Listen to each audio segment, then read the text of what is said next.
Hey y'all. I'm going to be talking about batching virtual intelligences, and I'm not going to be talking about farming virtual intelligences. Farming implies that they don't really have free will, even if they do have free will.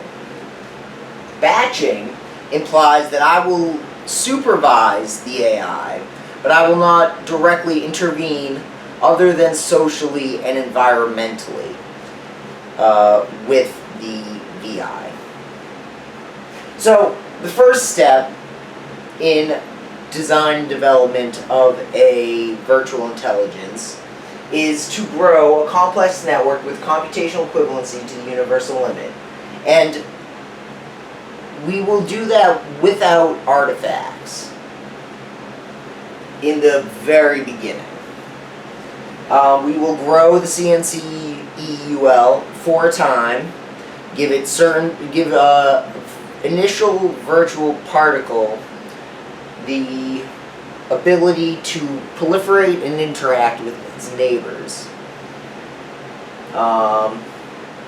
which will create a complex network with computational equivalency to the universal limit. But to make it interactable outside of the complex network, we need to add artifacts. So that's where we have to intervene to allow the virtual intelligence to interact and become psychologically mature with its environment and socially. So the first intervention is to do these two things: design the artifacts and prune the branches. They are done at the exact same time, approximately. We will have been, in this step, we will have been watching the CNCEUL grow, and this whole time we are thinking about how we are going to design the artifacts and how we are going to prune the branches that we have been seeing develop as we grew the complex network, which will create a VI, which will be the VI.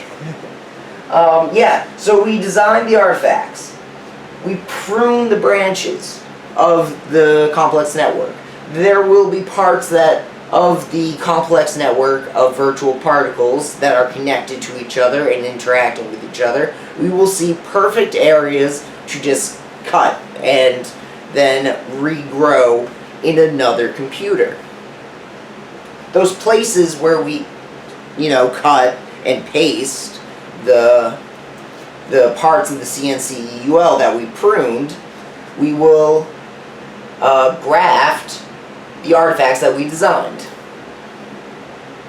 which will allow the VI, the complex network of virtual particles, to interact with its surroundings and get information from its surroundings.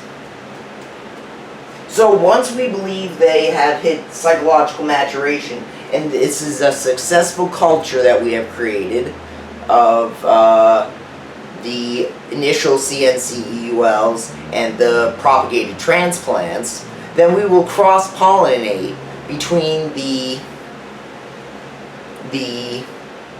families and the initial CNCEULs and their descendants. Because we'll grow, 5. Let's just say we grow 5 CNCEULs in the very beginning. And then we prune however many areas of the CNCEUL. Let's say we just prune 5. So that's 5 to the power 2, which is 25. So that means there's 5 artifacts in each CNCEUL. That's probably a very small number of artifacts. There will probably be many more artifacts, but not too many. Anyway, then, so as we propagate the transplants, that's going to be a ton of CNCEULs that are now growing. So that's going to be like 25 at minimum computers that I will need to run each separate virtual intelligence. I do have the computer in mind, though. And then cross-pollination is where we will get more computers, combine the mature CNCEULs in our intervention of cross-pollination, because I have no idea how they do it on their own. Then once we get the new computers, then we make a transition between the two of them into one thing, and we'll put that on a computer from the different families of the initial 5 CNCEULs and their branches. Cool, that's my video on batching the virtual intelligences. See y'all.